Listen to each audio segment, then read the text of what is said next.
This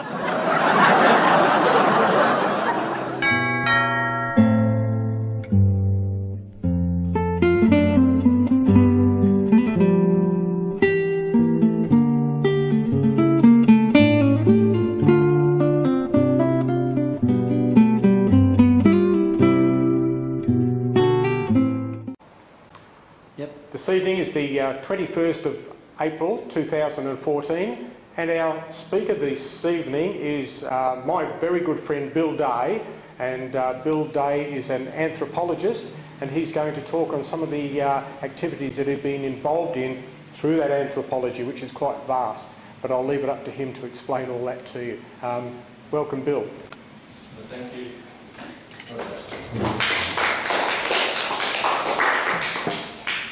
I'll just start by acknowledging the traditional owners, the Noongar people, and I'll try and say it in the language. Nala Kadich Noongar Mort Kenyan Kadak Nijabuja. That's Chris Albany, our priest, reads that every Sunday.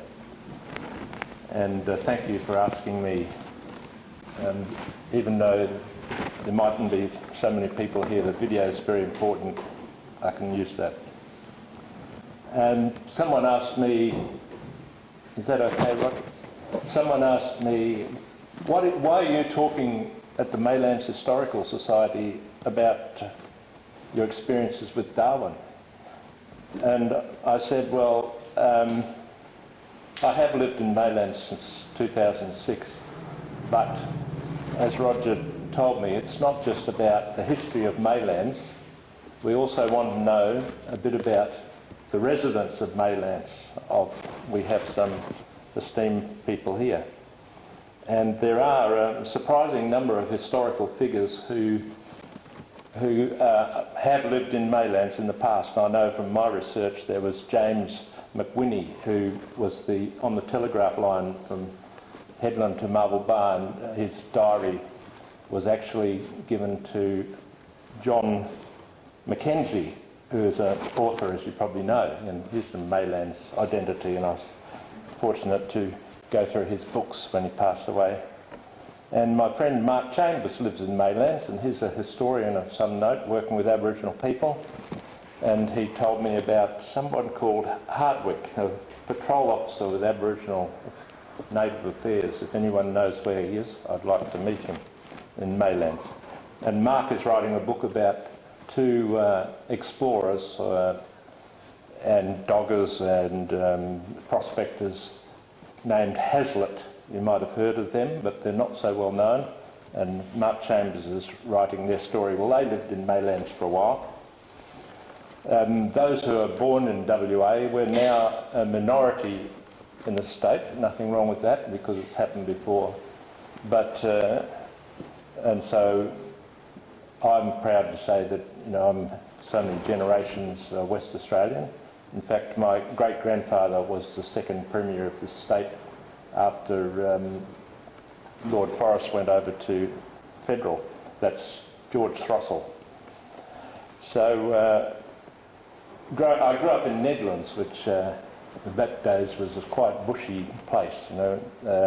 We could play in a lot of bush, and my father and others are still fighting to save that bushland, that unique coastal plain that we have here. And I do remember once coming up the river in a friend's launch. We got as far as Guildford, I think, and going up past Maylands and around the peninsula was like going up the Amazon into the wilds. And the kids playing on the trees and swimming in the river, they looked very, like wild kids, and they actually swam out and grabbed hold of the launch, and we had to beat them off. And I thought, wow, this Maylands is really out in the back blocks. And so I won't tell my whole life story, but I went up to Darwin when I was 29, and I've lived there for a total of 18 years. I came back, and after various things happened, I went to the University of Western Australia for 10 years, and so now I'm a qualified, I graduated at the age of 61 as a qualified Doctor of Anthropology. And my thesis was on French dwellers in Darwin,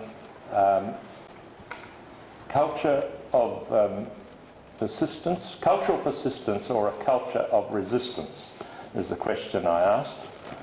And the French dwellers in Darwin are now often called long grasses. And can you imagine why they're called long grasses? Because the grass in Darwin in the wet season grows this high and people hide in there. But really homeless people. And I'll just show a quick video or DVD will illustrate the kind of people I'm talking about. And it does have relevance to Maylands because, as you know, there's quite a lot of Aboriginal people camping out around Maylands from time to time. So my trusty assistant, Peter Watson, will click on the arrow and the DVD should start. Yes, it's got a musical, it's a music DVD. We could probably turn it up a little bit.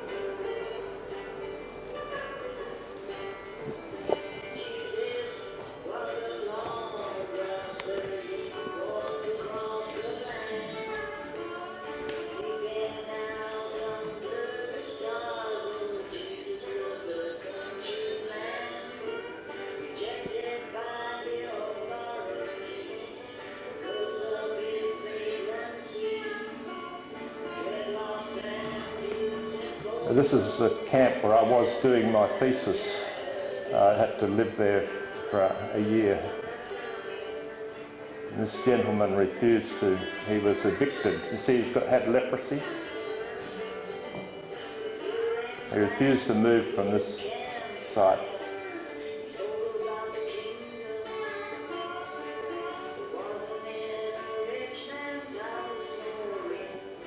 They made a CD.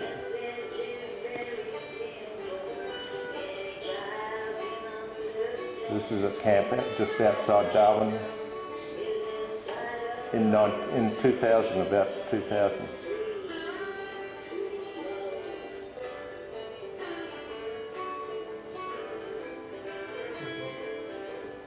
He's passed away.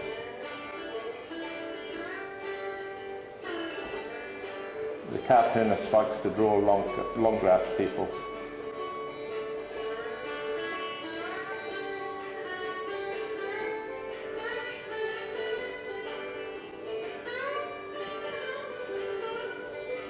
Bob Brown visited us. Typical kitchen, long grass people, homeless.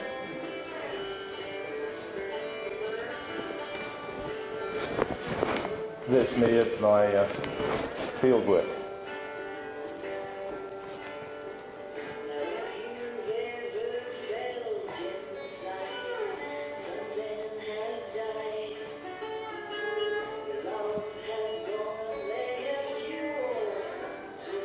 The protests they put on. Well, they're charged with trespassing on Crown land, so.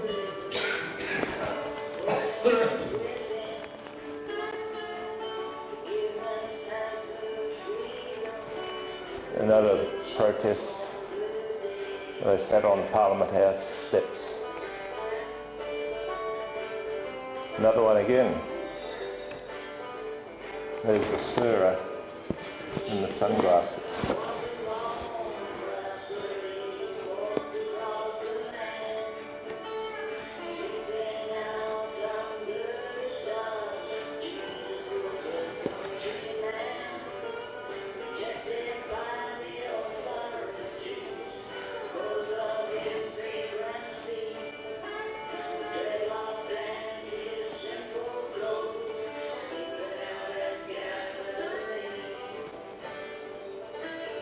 The solution is to send them back where they came from.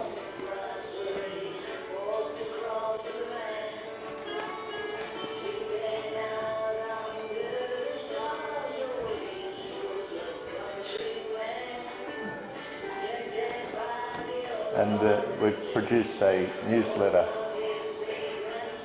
That's David Gulpilil's wife.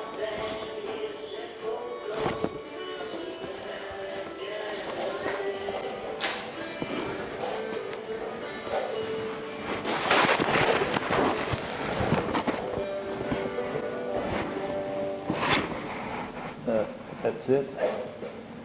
And we just swap over to the PowerPoint. To the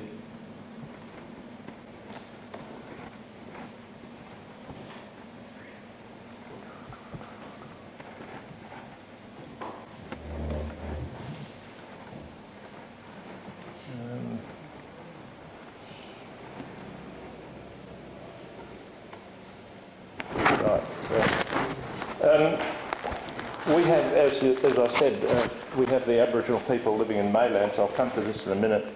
As historians, we should be very pleased about that because it gives us an idea what might have been when our first settlers came here, when Yagan and Midji Guru, his father, wandered Perth wasn't very big then, but it's surprising that sort of conflict still exists all these decades later.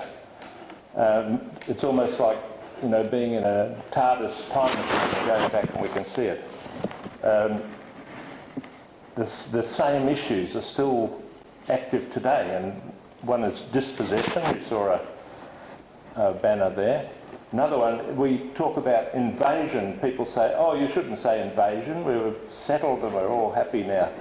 But if you look at the historical records, the first settlers were actually saying to the Aboriginal people, this is an invasion. And people might still feel that today. It's not a new word. And the people we see in Mayland, living in the park, they're like the people I've worked with in Darwin. They like to feel close to the land, so they like sitting on the ground. As the first settlers pretty quickly chased away the game and the kangaroos and food, they became more reliant on what white people could provide for them. So that hasn't changed much either, because so many animals are extinct now. And so there was the loss of sacred sites, and with that is loss of a lot of culture. But still, I found, talking to people, as you saw on the slides, they are carrying on a form of resistance. And by gathering together, they feel they're building up their community. The big difference, like with the Noongar people here, when the settlers came, they could not move away because they were surrounded by other tribes. And for Aboriginal people, you can't go on other people's country. And the difference now, you see these people coming from the Kalgoorlie or Wiluna, all kinds of places, moving on to Noongar land, but they may not notice the presence of traditional owners. I know in Tom Price, where I lived for 5 years, there wasn't a problem with drinking in the parks because the traditional ownership was very strong, and so strange people wouldn't come there. But whereas in Newman or Headland, you'll find a lot of people coming into town because traditional owners are almost invisible. So the other thing is that by drinking alcohol, they're asserting their equality, because it took many years to get the right to drink, and so people still say, I can drink, I'm equal with white people. But I have another theory as well, that you might see people getting drunk and making a nuisance of themselves. If you look at the history, as James McWhitney's diaries show, drinking in the early days of Australian settlement was full on. It wasn't just having a few beers in the pub. Especially for the bush worker. In James McWhitney himself, up in Marble Bar, at the race meeting, was just stunned by what he saw. That all the workers, not just having a drink, but getting absolutely blind drunk, and making fools of themselves. And then, of course, at night, going down to the Aboriginal camp. So, this is how we used to mix with Aboriginal people. I think my theory is they learnt this drinking style of drink, work and bust from the early bush workers. And so what you see is the continuation of a tradition of our history. So it's an interesting point for historians to think about. That that's how they thought you're supposed to drink. And plus they do not have the inhibitions about, how much you can drink and how you behave, because they can still be important people and, falling over in the street doesn't take away their authority, whereas in our culture, if our leaders do that, they lose our respect. Now quickly to move on to, and also in the communities where they're coming from, everything's so expensive and you can't get fresh food, so that's good. And of course the medical, as you've probably seen on television, they don't have the medical facilities, so that's attracted to the city, and for many other reasons. Moving on now to, just briefly, these newspapers are what I produced when I was a boy in Bronya Avenue, Netherlands. We had a little street newspaper. It's important, and as I've come to my Darwin activities, to see where I was coming from. The next one, Peter. Well, we missed one, but this is me here. It's sort of the early days of what was to be.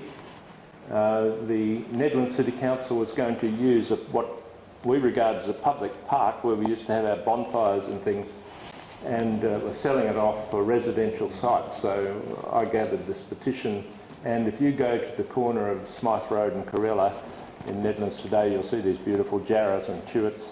It's still saved, whether I did it or not, but the council asked me to come and speak to them that night after that appeared in the paper. Next one, please. And then I went up to Darwin. That's a long story, but I got there and identified with the Aboriginal people. I met this middleman here, the Bobby Secretary, which Kim Lockwood mentions as the leader of the Larrakia people. Still spoke this language, but living in little humpies, totally ignored, and people were surprised that there were any Larrakias left. The Larrakias are the traditional owners of Darwin. So I said, well, then we'll have a march, and about 20 of us got together and walked down into the city. Next one. And here I am at their camp under this tree here. This tree we later used as a symbol for the flag, because that's where they were camped. There's Bobby Secretary and Harry, who... These were people you might say were plucked out of anonymity. You're just living in Darwin. No one hardly knew who they were, except their own people, of course. And they became known throughout Australia as a result of their activities. Next. Their camp was just here. This is not Coconut Grove in Darwin in 1966, but by 1970 it was still much the same. There's the drive-in cinema. This is the ocean and little beach. So they said, we'll claim this land here where we're camped. And at that time it was pretty vacant. They are agricultural blocks. When the cyclone comes, this is all surge zone, but if you went to Darwin today, this is huge apartments right down to the high tide mark, except for the camp. It's still there. I'll tell you about that next. So we started doing some protests. We walked out and we'll block the morning traffic, and we did that 3 times. People in Darwin were just shocked. They said, these are just Aboriginal people, what they're doing, They couldn't believe it possible. But if you look at the history, they had fought in the 1950s. There was a big Aboriginal strike in Darwin, as there was before in Port Hedland and the Pilbara with Don McLeod. You know that. And so then they had fought for the right for citizenship. So as soon as I talked about protests, they said, yes, we know what you're talking about, because we fought hard for citizenship. They had their own history. And I said, well, let's put up this is from the West Australian. We need a flag. There's no Aboriginal flag at that time. And so we went down to the courthouse and raised the flag that we had made. I'll show you the flag. Next. Here it is. I designed it. It's red, brown and red at the other end, and this is the tree where they had their camp. These men went to the courthouse on a Sunday morning, raised the flag and said, just as Captain Cook raised the flag and claimed our land, we're going to do the same thing. My wife sewed that together with scraps of material. Unfortunately it's lost, but as you'll see, they have made replicas of it since. This is the courthouse. Lindy Chamberlain was tried, various cases. Of course it's been totally demolished now, and there's nothing there but just a grassy paddock and a huge Parliament House here. And that's the flagpole where we raised the flag. These symbols here are supposed to be justice. You can see the person with their head down.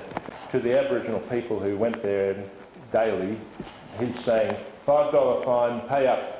And the poor bloke saying, I haven't got any money, because that's how much they got for public drinking at those days. Right. This is a recent photo that I took. This man is very proud to have kept this. This is a copy of the flag, better than the one I made, but he's very proud of it, and that's it today. It's been used in various ceremonies and things. Next one.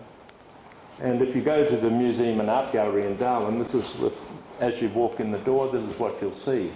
It's a description of the flag. It's a great honour that's there at the entrance. Mentions what we did. Of course, there's a lot of mistakes in it, but the thought is good. The flag was raised outside Darwin Supreme Court in November 1971. There's the statement about Captain Cook. So everyone can read that as they walk in. Next. We were invited down to Brisbane 1971 it was 1972, to speak at a conference. This is the land they claim. This is Darwin today. Those are the northern suburbs. There are more of them now. This is the inner suburbs. They claim this sacred point of land here, named Emery Point after one of the early seamen that came there, but to them it's a sacred place called Gundal. And as you see, it's quite a large area. It's a lot of mangroves, there's a tidal creek, and this is the Aboriginal reserve before. It used to go here, but it's just there now. So that was the claim, and we didn't think it had much chance of getting it, but and these are some of the people that made the claim, and you can see the flag on the wall of their shed. I think about this time the Aboriginal flag, as you know it, was making an appearance. There's some dispute over which flag came first, but it doesn't matter. There's a man from Queensland called Fred Fogarty who joined the campers, and his knowledge, and you can see he's a very strong man, was a great assistance to them. They're mostly related to each other. Yes, so ragged little bunch of people, but achieved a lot. Next. So we thought we'd better have a newsletter, and I've edited this newsletter for 64 editions over 13 years. This is one of the earlier editions. The surveyors that first came and claimed Darwin. So we used to print that off on the old cassette mills and distribute around town, and we got a lot of subscribers throughout Australia. And there's another issue where we're calling for a National Aboriginal Day March and for people to stop work. And now the government was getting quite paranoid or frightened of this movement. And as you will see, they started to monitor our activities. And of course, many people in Darwin were very hostile towards us. I remember giving out this newsletter in the hotel, and the man said, "You tell that Bill Day if I see him, I'll kill the so-and-so." I said, "Yeah, I'll pass it on." Right, next. We thought we'll have it, because we asked for treaties. That was back in 1972. And Billy McMahon, the Prime Minister at the time, said, "We cannot have treaties with Aboriginal people because they are British subjects." And so we thought, well, if they're British subjects, as you know, remember on the passports, we were all British subjects then, we will send a petition to Queen Elizabeth II, because if we're British subjects, who's the head? Well, she's the head. And anyway, it was the British, as far as the Aboriginal people were concerned, that took their land. So we got 1,000 signatures. A lot of them have thumbprints, and that's the petition. We waited when Princess Margaret came to Darwin, and people rushed forward to give her the petition, but the police stopped them and it was torn. So eventually we posted it to the Queen, Buckingham Palace. Yes. This is the words on the petition at the head of it. I'm saying humility, that's my writing. I was interviewed in the ABC last year because it was an anniversary, and he said, "Oh, this is very naive, sort of childish." I said, "Well, a lot of these people couldn't read and write, you know. I could put it in legalese, but it wouldn't be coming from them." And as my wife at the time was a Maori, I had studied about the treaties with the Maoris, and so the British signed treaties with the Maoris. What about the Aboriginal? Interesting, they use the word refugee. It's quite topical now, but that's how they were, like in their reserves. If you go back a bit further, there was a curfew. They couldn't even go out in the street at night. Next. You're doing a good job, Peter. To my surprise, the petition ended up in the National Archives of Australia in Canberra. The Governor-General, the Queen sent it to the Governor-General, he put it in the archives, and recently came to light. They have restored it very, very carefully. They've taken off all the tape and backing that was on it, and this is the actual petition. They invited us to come and see it in 2011. Some of us went there, and it's laid out there. It's quite. I was very emotional to see it because I hadn't seen it since I sent it off in 1972, and that's one of the Larrakia men who came with us. The archives are very proud of it. And last year they sent it up to Darwin. Not the actual petition, it's too fragile. This is an exact copy. You can notice it's all torn, and that's where the struggle was with the police. And as I said, it's very symbolic that it's torn because it symbolises the struggle which Aboriginal people have to make themselves heard. There's 1,000 signatures, and very few of them are still alive. The people in Darwin, the Aboriginal people, are very interested to see the names of their families because this has sort of been blocked out of the history books. I can't see it in any history, even of Aboriginal struggle. You don't see it. Next. So as I was saying, the ASIO, the government, Mr McMahon sent ASIO on our tails, and I have since got my ASIO files or some of them, from the National Archives, and you can see the heading there. There's 200 odd pages, but I went over to Indonesia for a holiday, and it says, "It is advised that William Bartlett Day departed Darwin on per Merpati Nusantara airline flight for Indonesia and Timor on Tuesday the 5th of March 1974 at 10:30 hours. Day intends to stay in Timor for 21 days.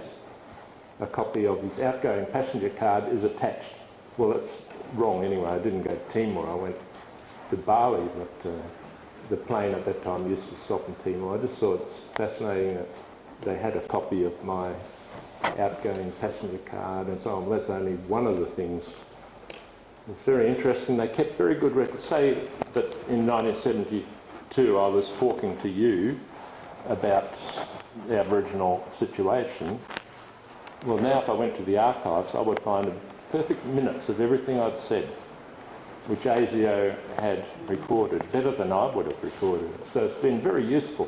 Next, very useful in putting the history together. Thanks. So Fred Fogarty, he didn't believe in all this writing and stuff. He was a man of action. And when the surveyors started to come onto the Aboriginal land, he had overnight made his petrol bombs, Molotov cocktails. All I told him was, if the surveyors come, ring up the newspaper and they'll come and you can sit in front of the surveyors or something. He rang up the newspaper at the same time he bought the petrol, so the evidence was all there. But he got, for some, I don't know how it came about, but Frank Galbally QC came up to represent him. Originally Fred was going to say, I did it for land rights, but Frank Galbally persuaded him to say he wasn't even there. It was a mistaken identity.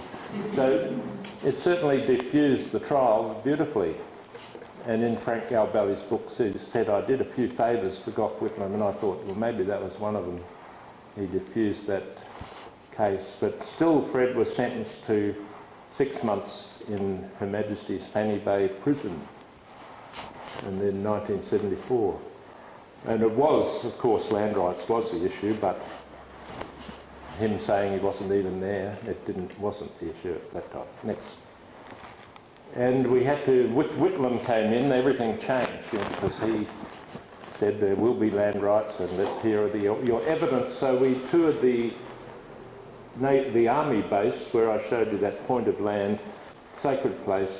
This people had not been there since the war, and there they were showing us, showing us where the sacred areas were, and that dispute is still going on today. Next. So things were moving with Gough Whitlam and Justice Woodward, and we had several other claims as well. It was looking good at last. Next. So they did. They won the town leases. It wasn't until 1979 when the Northern Territory got self-government. I should have mentioned, of course, what came in Christmas Day 1974, and I was in Darwin. The cyclone Tracy came down and obliterated the city. Now, to Aboriginal people, that was a supernatural event. It certainly seemed like it. You won't give us our land, and we've been singing this song, and this is what happens. And Fred Fogarty, who was in jail, well, Fanny Bay jail was also flattened, and he was released. So it'd make a good film, I think. Next. And so years later I wrote a book about it, and that's here, a copy, but there's none left to sell.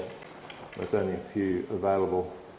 And this is the people who designed the cover, included all the land that we had claimed nicely along the bank of this creek. And the judge who heard their claim said it should go out past the mangroves, which is quite unusual because usually it's the high tide mark or somewhere. And this is the Aboriginal reserve. This was the land too. That's the old half-caste home, they called it, the Stolen Children. And this is the reserve. This is the suburb of Ludmilla, who I've had a lot to do with recently for reasons which I'll explain. Yes. Yes, so they got the land. It was granted to them in August 1979. And at last they could look after the burial grounds, which there was over 200 burials in that land because it used to be an Aboriginal reserve, and in those days people just went off and buried their people wherever they liked, or within limits. But I have a witness account of tree burial right there in Darwin near this place. Of course, they don't really put tombstones or anything, so there were wooden poles so the white ants ate them. I put that sign there to mark it. Yes, so we had the sacred sites. We could look after them. And during my field work, and there's my camp, they had ceremonies. This is a sand sculpture. This was going to be for fire, and this is water. It's a ceremony of mourning where you wash the people with water and smoke them all over, and this has some totemic significance. I think it's the northwest wind or something, of the totem of the deceased. But that was fascinating, right in Darwin, on vacant land, well, now Aboriginal land, a lease, a rental of 10 cents a year was granted. Yes. And one of the ceremonies which I witnessed, was to put up a flagpole in memory of the man the man you saw in that DVD with the leprosy. That's his family, and they've got the white paint. It comes from the Macassans. The Macassans used to trade in northeast Arnhem Land on their prows for treepang. The Aboriginal people would gather the treepang, and a lot of the words, like rupiah for money, come from Indonesia. But balanda for white man is from the Dutch Hollander, I believe. So they still use these words and many others, Macassan words. And this man here actually has a Macassan chant, which he sang. They put the flag up and chant. To them it's an Aboriginal ceremony, but it is a copy of when the Macassans, when it was time to leave, on the prevailing they would put up the masts of their ships and sing their song, and the Aboriginal people, this must be important, some flags on top of flagpoles. So it's become an Aboriginal ceremony in northeast Arnhem Land, all from the Macassan days, and a lot of people don't realise where it comes from. Next. So out on the land we have the creek, and people go fishing and swimming. Well, I'm not sure if you can swim now because crocodiles are moving into town, but he's using the cast net. And the kids, it's a great place for kids and a healthy lifestyle. And as that lady said on the DVD, now that we live in town, as a lot of people do, we still need a place where we can go and teach our kids about bushcraft and even ceremonies, and just to sit down in the shade, get away from maybe troubles at home. That was the dream, but this is the actuality. What happened? This is the land. The people who held the lease changed their constitution so that only a minimum of 5 members, and a whole lot of restrictions on who could become members. So one of the things they did was to build aquaculture ponds on the salt pans where people used to gather shellfish and the migratory birds roosted. So this was going to be a wonderful prawn farm. This is right in Darwin. As you come into the international airport, you fly over there. And it's abandoned because it was total failure. So they tried again, turned into a crab farm, more hundreds of thousands poured into it. Again, a total failure. Lots of politicians involved, and no one's paid the price. It was supposed to restore the land under the permit, but they haven't. This is monsoon forest. In the wet season, it's full of even yams. And it's the biggest forest in Darwin, and lots of wildlife as well. Yeah. The other thing that happened, they've given it out. This is sort of negative, but these are not majority Aboriginal people. This is, you might say, a corrupt group.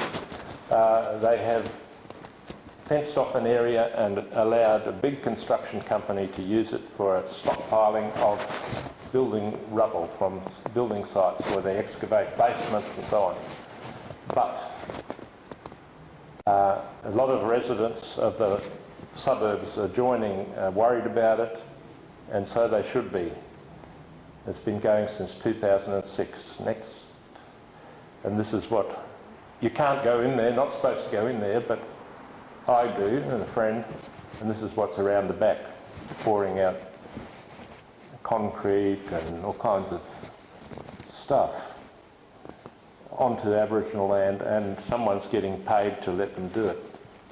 Next one. It gets plenty of publicity.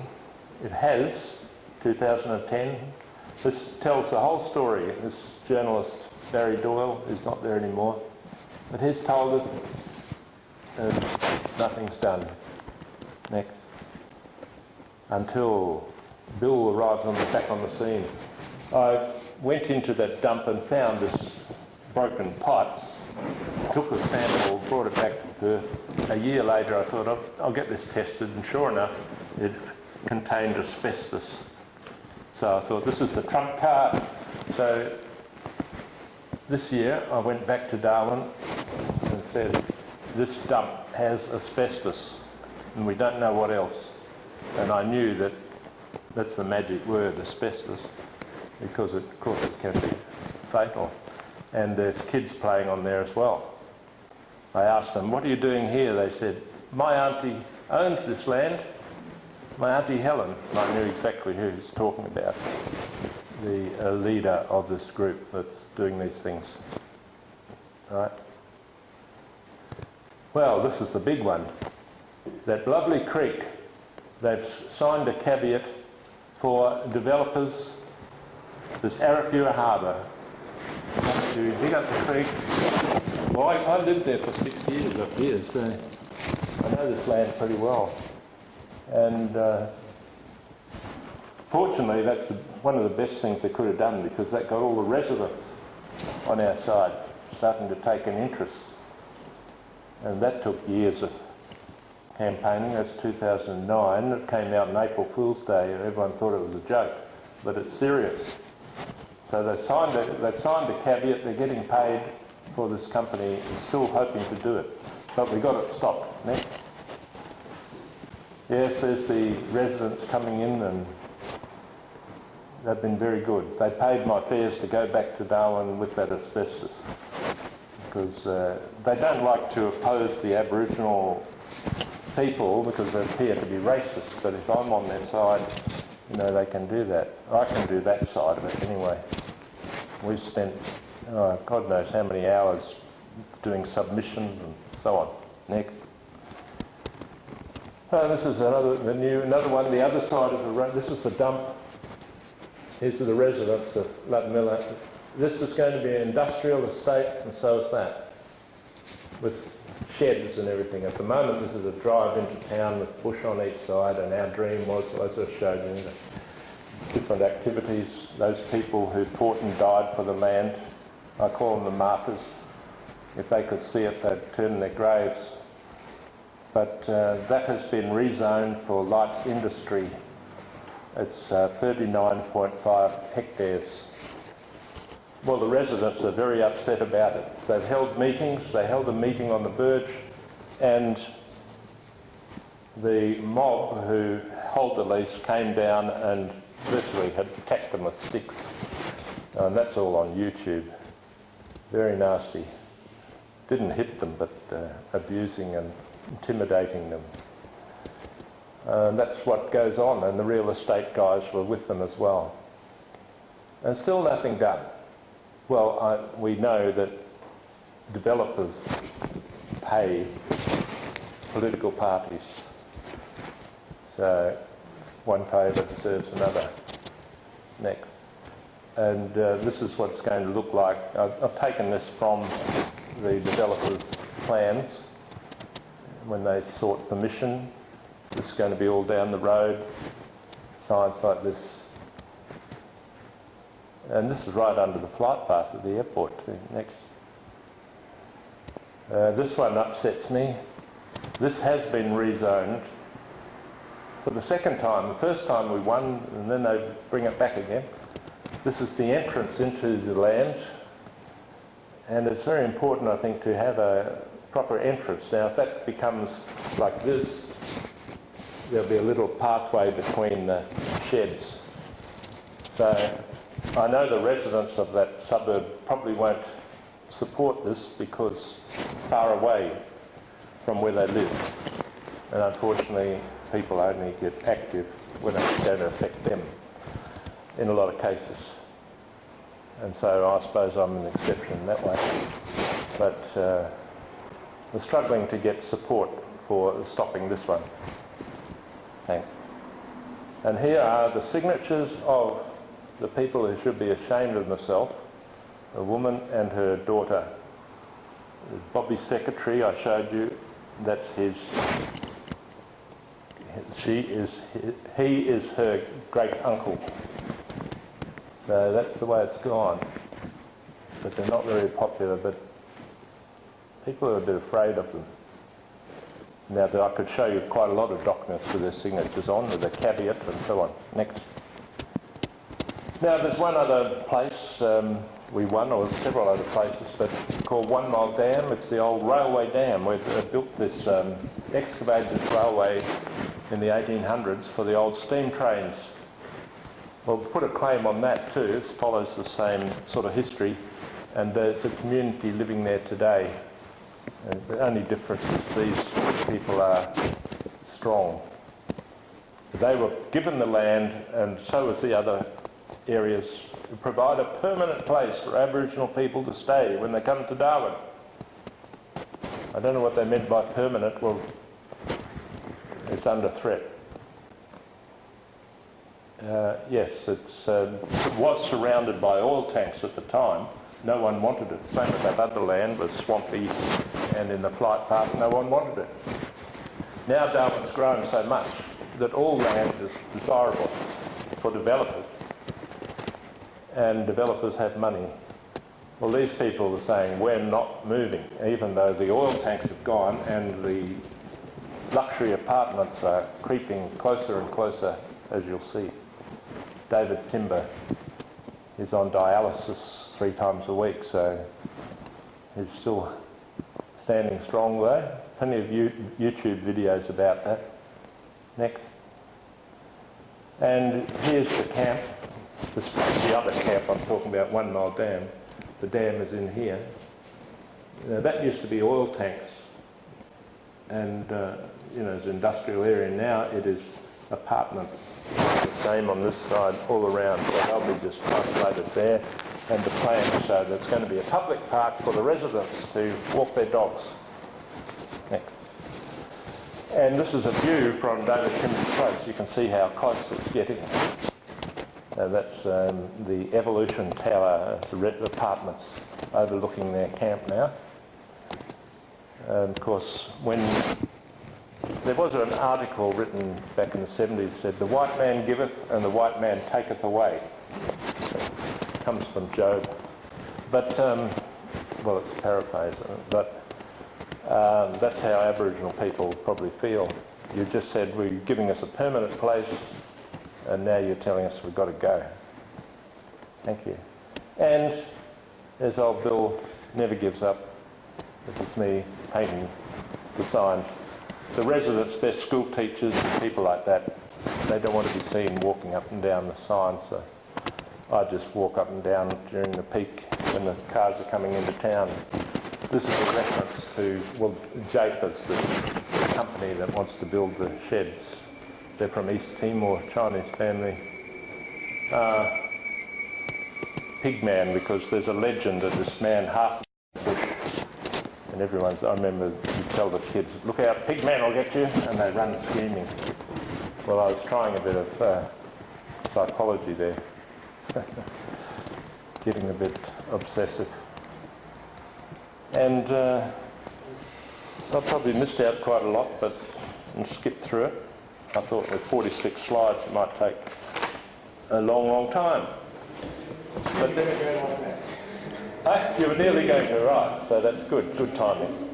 And it's been a pleasure to present that for you. It's a bit different to the history, but I can tell you, in Darwin, without boasting, I am history, because all those Aboriginal people of my generation, or younger than me, have all passed away. And the younger Aboriginal people are coming to me saying, "Tell us the story, show us the photos." Who said they don't like photos of deceased people? That's not my experience. They all want photos. Fortunately, I do keep an archive.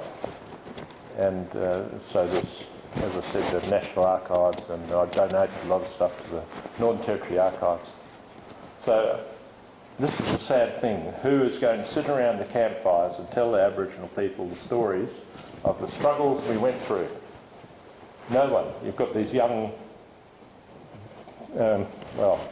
these ones who signed these documents, the grandchildren or distant relatives doing these things with developers. They're not typical, but as I said, the martyrs would be turning in their grave. And I feel a responsibility to speak for them. So far I haven't been assassinated. Thank you. Thank you very much, Bill.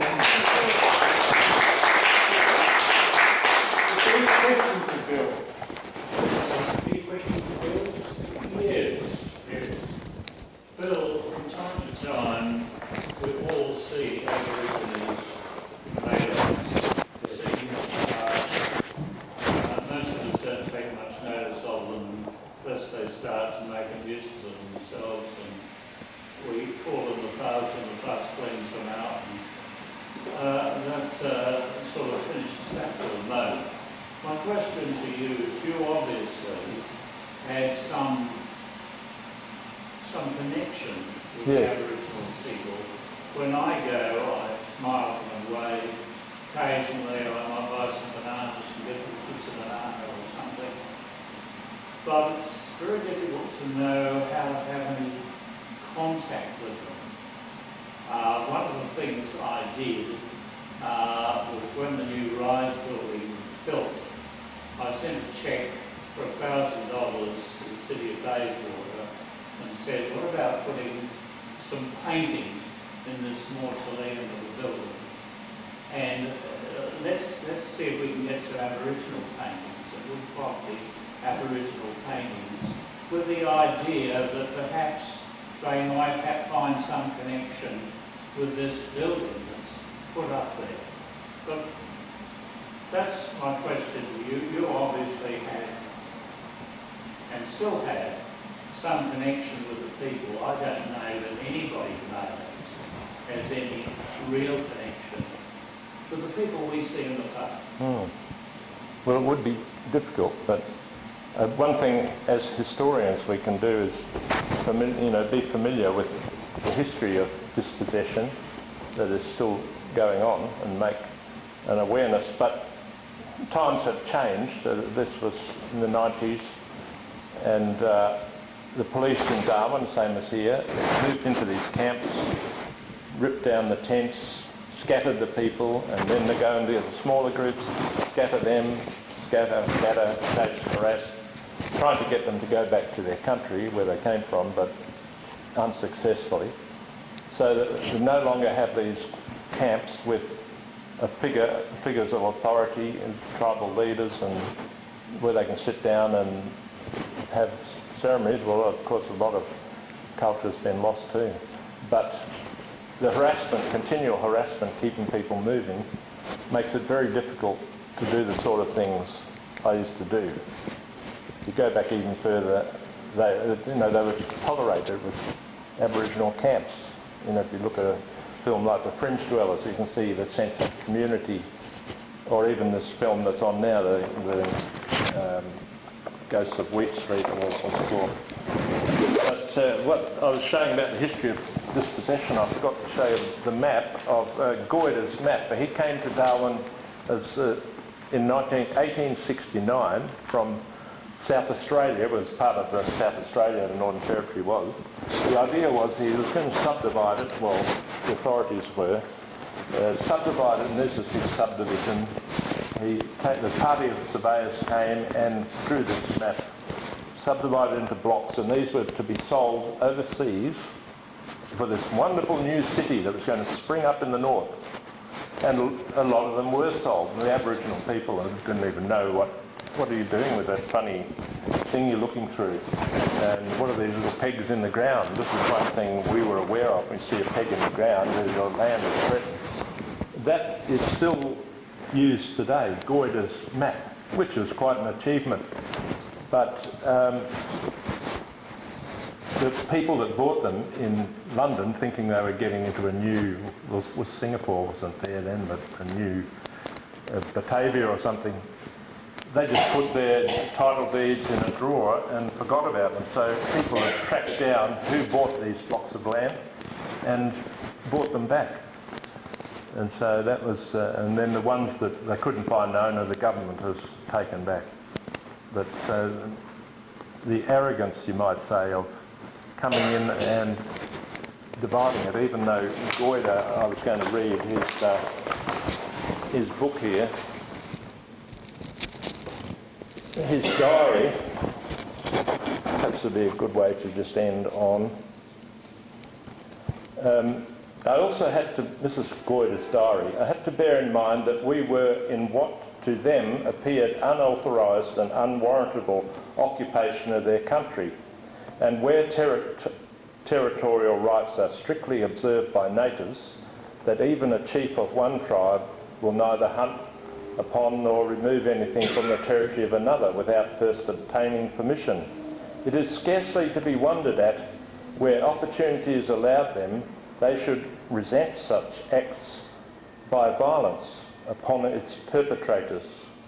So Goyder wrote that himself. He was aware of it, but he had a job to do. So there's a few books here, and yes? Just from a personal point of view, though, just echoing this business of not knowing, or someone's being slightly frightened of a different culture and how to approach it and saying the wrong things and all that. Well, it's probably just about our younger generation. I said, well, in my generation, this just didn't detect. My son, the second son, worked up in the northwest all the majority of his early life, and ended up on the way up back, Northern Territory, Gulf country. Eventually ended up in Argyle Downs because he was with the team looking for the lost streams, and knowing that it was similar to Kimberley country in South Africa, they eventually found the diamonds. He wasn't a geologist, but he worked on the chains and everything. Anyway, eventually got a job in Argyle in the physical work. That Yes. they had a very interesting concept.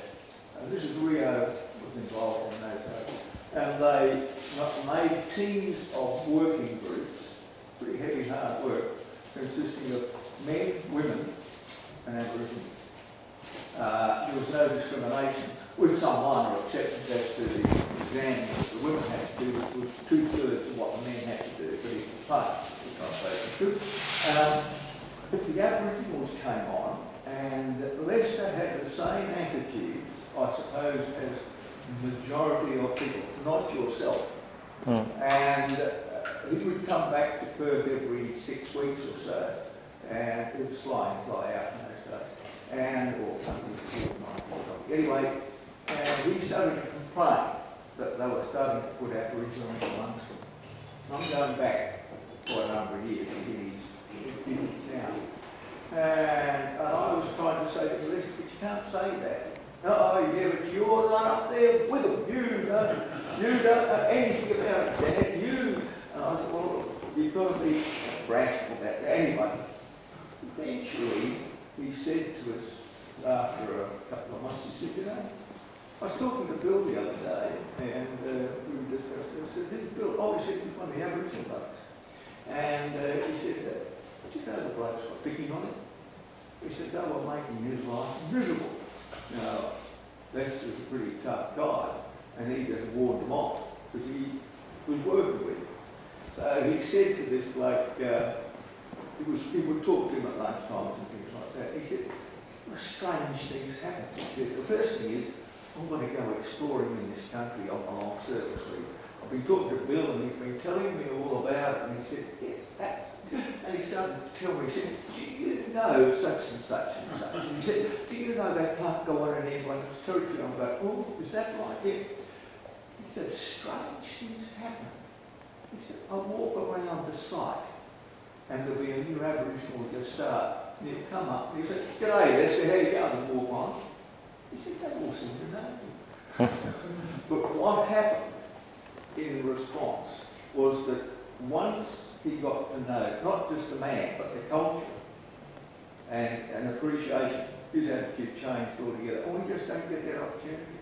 He did it through work, very rarely. And he was a minority. Most of the people there don't try.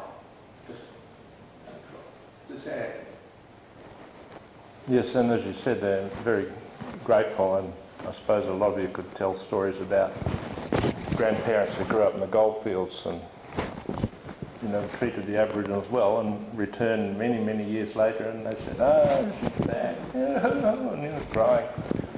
Yes, you do get a lot of gratitude. I feel very humble, the gratitude people show me, because I haven't really had that much successes.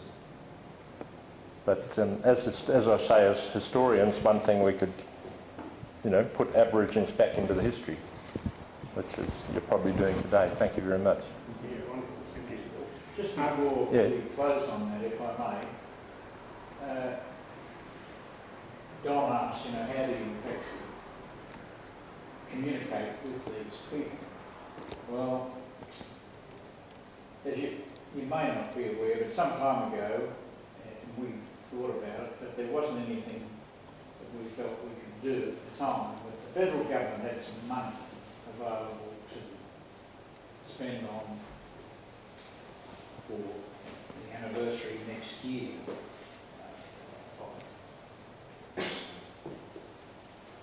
Anzac Day, the fleet leaving Albany.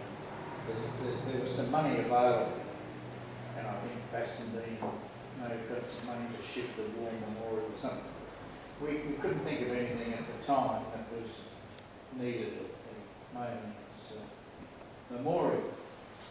Anyway, Pam's a great worker, and she's read a lot about Aboriginal people at war. 10th Light Horse, and people served and got no recognition and weren't treated very well and got a third of the pay of the normal soldiers, and they weren't held in very high regard, but they sent them out to fight the foe, and sent them out first and what have you, and then treated them very poorly and have never been recognised. So Pam said to me one day, we should have a plaque on our war memorial that recognises the Aboriginal people. And I said, that's not a bad idea. If we could make that a more sacred site, they might respect the area perhaps better than they do. So anyway, I said, we'll go up and we'll see if there's perhaps somewhere we might put it, have a plaque. So anyway, I went up and did some measurements, and while we were there, the group who we used to